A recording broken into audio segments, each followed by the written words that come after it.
Hey guys, so last night I made a video and it was kind of personal, but that was kind of part one of it. I didn't really describe everything, I just kind of like gave you like a brief description. So this is like really hard for me to say and like really talk about, but I think it's helpful and useful because it can inspire other people to talk about it and say like, oh, you know what, she was the one who was brave enough to say it, so why can't I be brave enough? What? What'd you say? Said I wish I had a baseball. Sound like Steve McQueen. Sorry, so I'm watching Supernatural, but I'm still making a video. But here I go. See, I suffer from anxiety, and this is my story. I've been dancing since I was 3, obviously, and I didn't really suffer from anxiety, like, really at all, until I was 6. When I was 6, I had my first anxiety attack. I was at my dance recital, and my very first one, because I was 3, 4, 5, I didn't really. 6, actually no, more like 8, 6 actually. I was at my first dance recital, and I was backstage.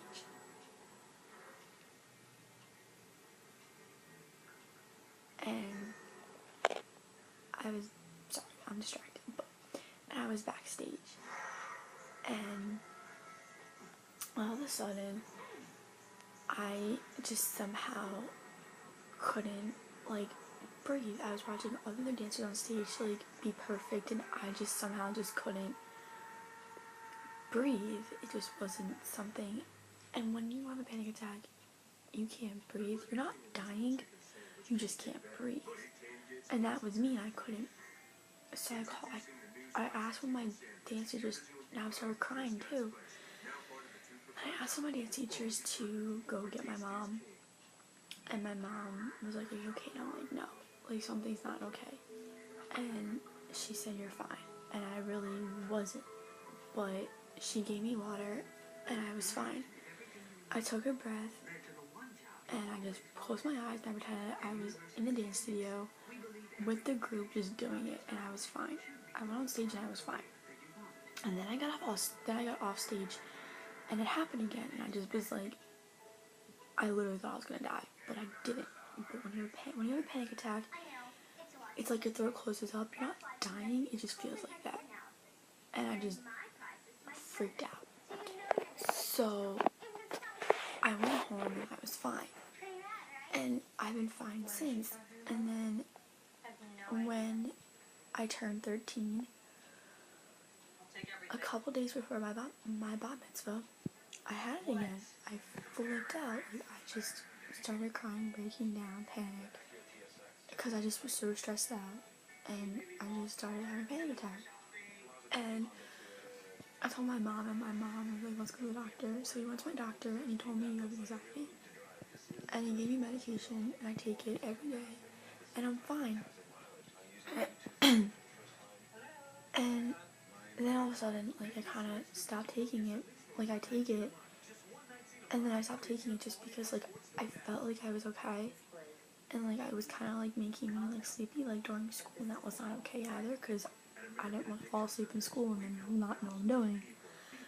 So I kind of stopped taking it, and then my dance recital when I was 13, I had anxiety again, and my mom was helping out with another teacher, so I couldn't bother her, so I texted my friend, and my friend came with, like, a bottle of water, and she just stood there waiting for me because I stood there waiting.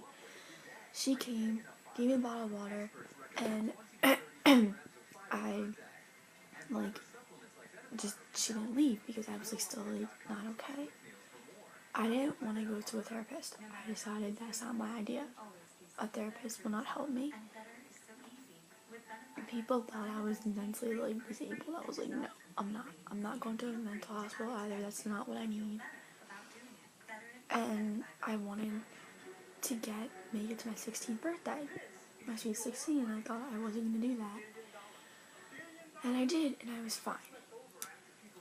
And I was fine the entire party. And then after the party, my parents talked to me saying, like, oh, you're 16, you need this, you need to do this, you need to do this, you need to do this. And I'm like, really? Like, pressuring me and forcing me not to do something I don't want to do is not okay. I started freaking out again. And I went back to the doctor, they gave me another medication. And it doesn't make me sleepy. So I can take it in the morning and I can be fine in school. And I still take it and I'm fine. And I'm 18 now, so I made it my 16th birthday. And I still obviously have panic attacks. And in a group of people that I don't know, I definitely lose my mind. Like, if I'm like talking to my friends and they like bring people around who I like don't know, I start losing it. I start freaking out. I can't breathe. And I kind of isolate myself from people by like going somewhere by myself in like a corner or like a random spot. Either listen to music, text on my phone, or do both, because that's where I won't come out from that isolation until I feel like I'm comfortable and I'm okay with it. And or you know, if like and then like with boyfriends and stuff like that's my problem, because I'm thinking, oh my god, does this guy like me because I have anxiety and he won't go out with me, or if I already have a boyfriend, I'm like, this guy won't go out with me because I have anxiety, or this guy will break up with me because I have anxiety. But I'll give you like examples. Like on New Year's Eve, I went to my cousin's house because I didn't want to be alone. So I went to her house, and then she texted me saying, I'm bringing my friend. And I was like, okay, that's fine. I was fine up to that point. And then when her friends came, I panicked. And what ended up happening was I isolated myself by either texting on my phone, where somebody who actually wants to talk to me can talk to me, or I isolated myself by zoning everybody out and watching Dick Clarkson Rockin' New Year's Eve, hosted by Ryan Seacrest, just so I'm comfortable, and I didn't come out of that isolation at all. And then I'll give you another example. A few years ago, my cousin Jeff's fiance had a surprise party for my cousin Jeff, and I understood that because like it was his friends and everything. And my cousin Greg, I was talking to him, but it was kind of not like a normal conversation. It was like he came in, talked to me for like 5 seconds, then left the conversation, wouldn't come back, would be gone for like a half an hour, come back again, and keep doing that every time. And I kept thinking, oh my god, he doesn't like me, he doesn't want to hear what I have to say, he doesn't want to talk to me, he's not interested, he doesn't want to listen, I'm boring him, he doesn't want to hang out with me.